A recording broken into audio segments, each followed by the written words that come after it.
Good morning! Ito talaga ang gusto ko pag nagbibiyahe kami ng malayo. Ang pagmasan ang mountain. Napaka-relax sa mata pag tinitingnan ko ang mountain na napaka-quiet. Malayo sa city at walang katao-tao. Pupunta nga pala kami sa Corfacan. Magbabakasyon lang kami ng isang araw. At nandito na nga kami sa hotel na tutuluyan namin. Magbubuking lang kami at pagkatapos ay bababa kami ulit para mamasyal dito. At nandito na nga kami sa Umbrella Beach. Na-vlog ko na nga pala ito. Tingnan nyo na lang sa YouTube channel ko. Maganda rin mamasyal dito. Maraming kainan na pwede mong kainin dito. At pwede ka rin mamasyal dito at pwede ka rin dito magdala ng pagkain kasi meron silang park dito sa likod ng restaurant na ito. At tabi ito ng dagat. At pagkatapos namin doon sa Umbrella Beach ay kumain muna kami dito sa Emerald Seafood. At pauwi na nga pala kami dito papunta sa hotel. Pero sabi ko sa kasama ko ay daanan muna natin yung Japanese Daiso. Gusto kong bumili ng mga gamit doon. At pagkatapos namin doon sa Japanese Daiso ay napadaan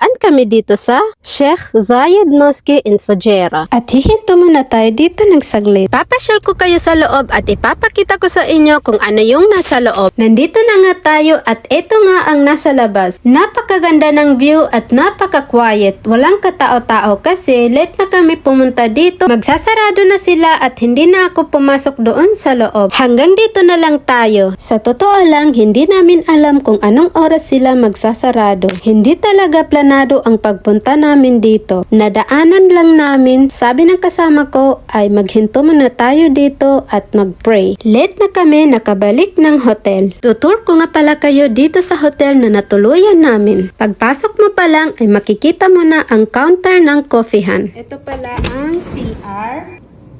Ang shower room is saka doon ng television. So ito nga pala yung pinamili ko. Sobrang gulo. Japan store sa Daiso. Ang cute niya. Sobrang cute niya. Nakutan talaga ako nito. Bumili naman ako dito ng ito, hijab, black. So, ganito siya. Actually, na-open ko na to. Pero papakita ko lang sa inyo kung paano yung design niya. So, ganito siya. Color black. Ayoko nitong mga color. Gusto ko lang talaga is black. Okay. So, andito yun. Ito siya. Mahaba to siya. Color black. And then, dalawa. May elastic. May cotton. So, ito, cotton siya. Ito, elastic. Mas gusto ko itong cotton. And then, ito naman is nikam. Lip balm. Honey ang flavor. And then, ito. At saka clip. At saka ito, spoon. So, meron pang ibang gamit na nakalimutan ko sa sasakyan. Gloves. Ganito siya kasi na-unboxing ko na siya kanina. Unboxing ko lang ulit. Ito, papakita ko lang ba sa inyo. So, ganito siya. Ganyan. Diba? Ganyan siya. Oh, diba? Then, yung iba, ipapakita ko sa inyo pag nakuha ko na doon sa sasakyan kasi nakalimutan ko. So, ito nga pala yung nakalimutan ko. Kunin ko muna. Ito, dito lang. Mantika ito. Saka dito. So, unang-una is ito. Spoon. Pumili ako ng spoon na pink. Buksan nga natin para makita nyo.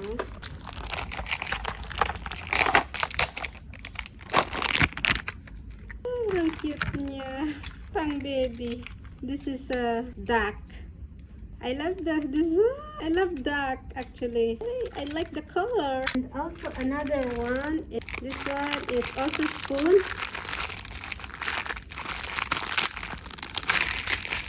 So this is cat.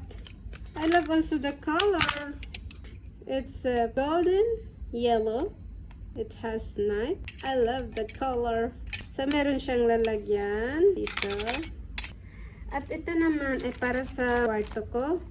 Para ito sa kwarto ko, ipapakita ko sa inyo kung paano ko ididikit to. Butterfly na sticker. So ito naman, nagustuhan ko to siya kasi ang ganda niya. Uso kasi ito. Look. Ganito siya. Maganda pang coffee or matcha tea. Ganda niya. Sobrang cute niya. Meron pa silang pag-gift. Edel Ittihad. Thank you for watching. Hello everyone. Gagawa tayo ngayon ng coffee. So I just wake up.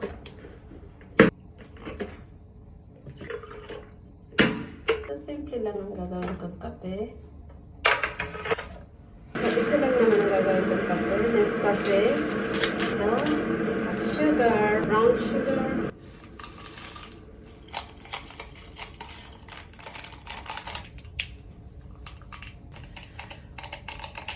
brown sugar,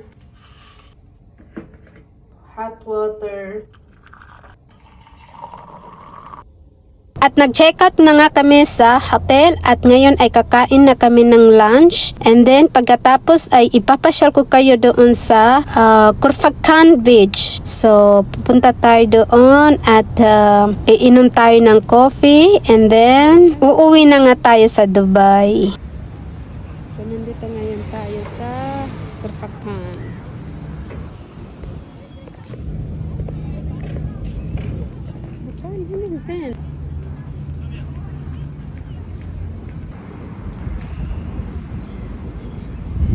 So, ipapakita ko sa inyo yung mga plate.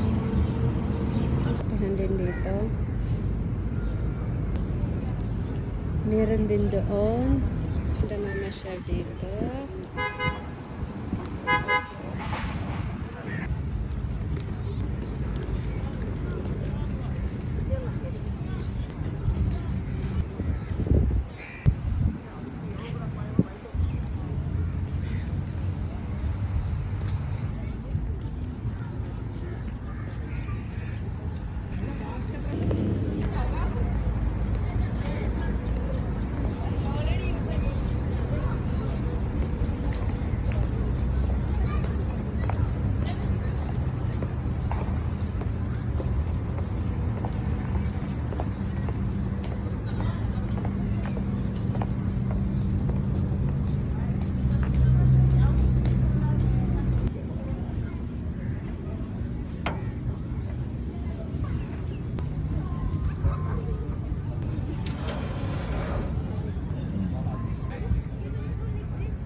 Hello everyone! Nandito tayo ngayon sa Khorfakkan. After namin, nandito kami ngayon sa Khorfakkan. Ni-enjoy ang weather dito sa dagat habang umiinom ng kape, coffee latte with saffron. So, wala lang. Enjoying the moment here. Naisipan namin uminom ng kape. Kasi feeling ko ang ganda ng weather. Tapos ito, inshallah, tabarakallah, ang ganda ng weather. Ito yung nasa harapan namin. Dito, may coconut. Gumagabi na. At mag-read na dito. So, dito kami tapos mag-inom ng kape. Papauwi na rin kami. So, ayan. Kanina meron pang araw, magandang camera ngayon. Hindi na siya masyado clear. So, ayan.